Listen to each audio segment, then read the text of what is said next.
Israel ramping up strikes on Beirut and North Gaza today, saying it hit terrorist cells and infrastructure. The IDF warning residents in Beirut's south suburbs to evacuate. Israeli forces attacked these locations, saying they were Hezbollah bomb-making facilities. The IDF says in the past day, it has killed 70 Hezbollah terrorists and targeted 120 of the group's buildings. Early today, the IDF put out a statement saying 3 Hezbollah leaders were also killed. And in North Gaza, Israeli strikes left 33 people dead. Palestinian officials say most were women and children. The IDF says it continues to operate inside the area of Jabalia and says 40 terrorists were killed in just the past day.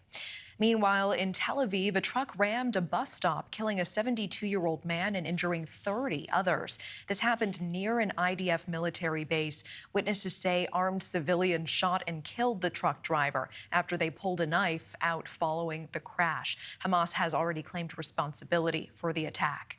And all of this as Egypt's president is announcing a proposed ceasefire plan.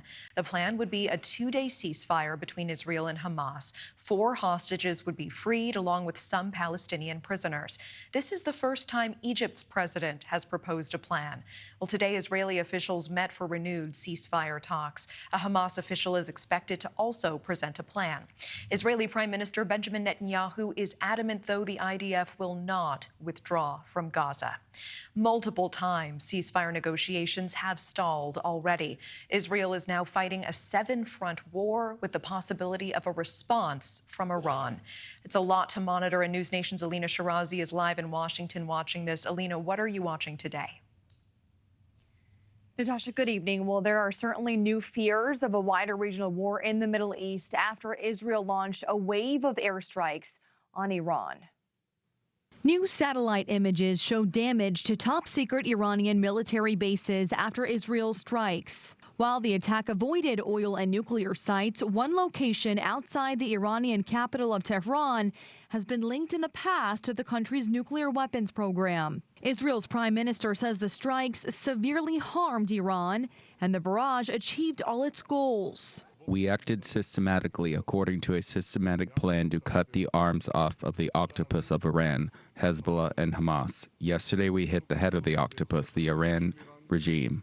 Whoever hurts us, we hurt him. Iran's supreme leader responding to Israel's strikes today saying, quote, "It is wrong to magnify this evil act, but pay attention," making it seem smaller than it was, saying that it was nothing special, it just passed, is wrong as well. The Iranian leader also condemned Israel's military offensive in Gaza. That's as new reporting claims Hamas will present negotiators with a comprehensive deal for an immediate end to the war in Gaza.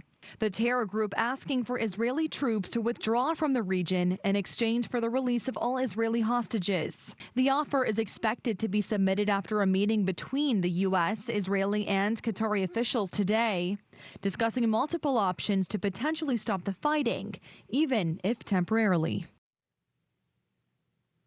And the United Nations Security Council is also supposed to meet on Monday to go over Israel's attack on Iran, as well as how to move forward. We also need to hear back home. U.S. Defense Secretary Lloyd Austin has already said to Israel's defense minister that Iran should not make the mistake of responding to Israel's strikes. Natasha? Yeah, we will see what happens there. Elina, I do want to pivot very quickly. I know that you're also monitoring the latest developments in the war in Ukraine. What are you hearing specifically about North Korean troops on the battlefield?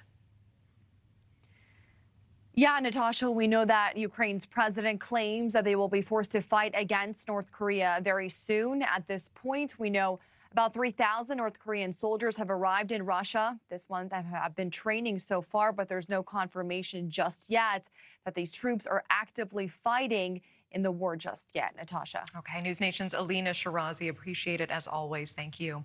Thanks for watching. Go to joinnn.com to find NewsNation on your screen. And don't forget to click the red subscribe button below to get more of NewsNation's fact-driven, unbiased coverage.